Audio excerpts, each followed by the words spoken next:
Hey guys, so it's getting kind of late for me, so this is going to be the last one that I'm going to do for the day.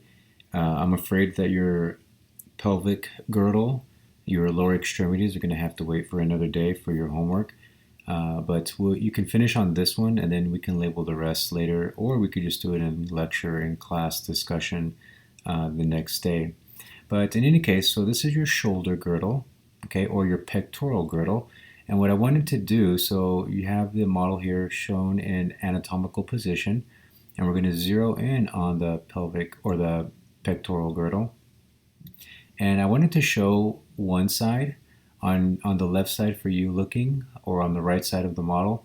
I wanted to show just the bones, and then on the other side, I wanted to show the connections with the muscles. Now, I'm not showing every single muscle, but for the most part, these are the ones that are involved in that pelvic girdle that allow your arm, allow the range of motion on your arm for running, not running, but for throwing, for climbing, for lifting, bench press, push ups, pull ups, setting a volleyball, spiking a volleyball, passing a basketball, shooting a basketball.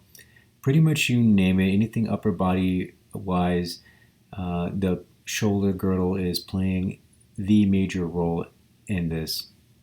Now, as far as the bones are concerned for the shoulder girdle, you have the clavicle, which is an S-shaped bone, okay, and that connects the shoulder girdle to the thoracic cavity, and it connects to the manubrium, okay, or part of the sternum. So again, this is the clavicle. This is the part that you have to have labeled. And I do have on your sheet, I'm noticing here that your manubrium, your sternum, is part of the labeling, so you do need to know that.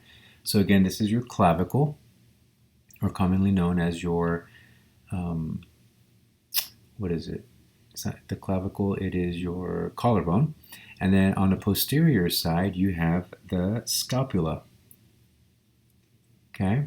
And then you can see all the related muscles that are attached to that scapula. Again, just think of all the motions that you do with your shoulders and the muscles involved with that.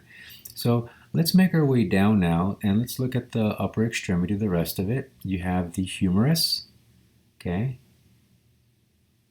Okay, and then the humerus articulates or connects with two bones of the forearm, okay? The bone that is connected to the thumb side, okay? So the thumb side of the arm, this is your radius. Okay, this is where you take your radial pulse. The radial artery runs through that.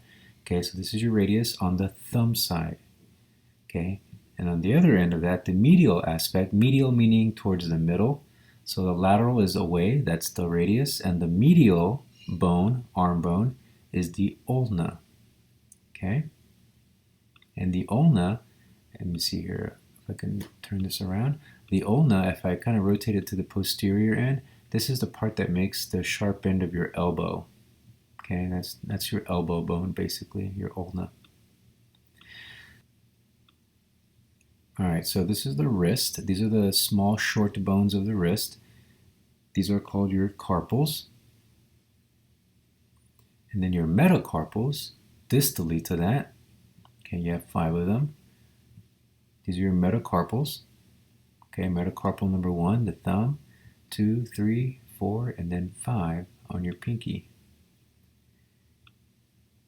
And your phalanges are your fingers. Okay, so these are your carpals. This is your palm essentially, and then the fingers.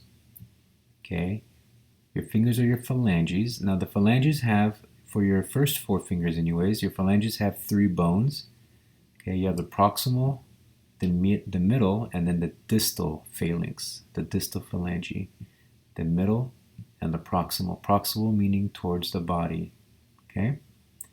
And then the thumb, your metacarpal, and then the phalange on the thumb only has 2 bones. Okay, your proximal and your distal. Okay, so these are the phalanges, your fingers. And then your palm is your metacarpal, and then you have your wrist, which is the short bones involved. Okay, so I believe that does it. That's all I have labeled on the worksheet that you need to worry about for now anyways.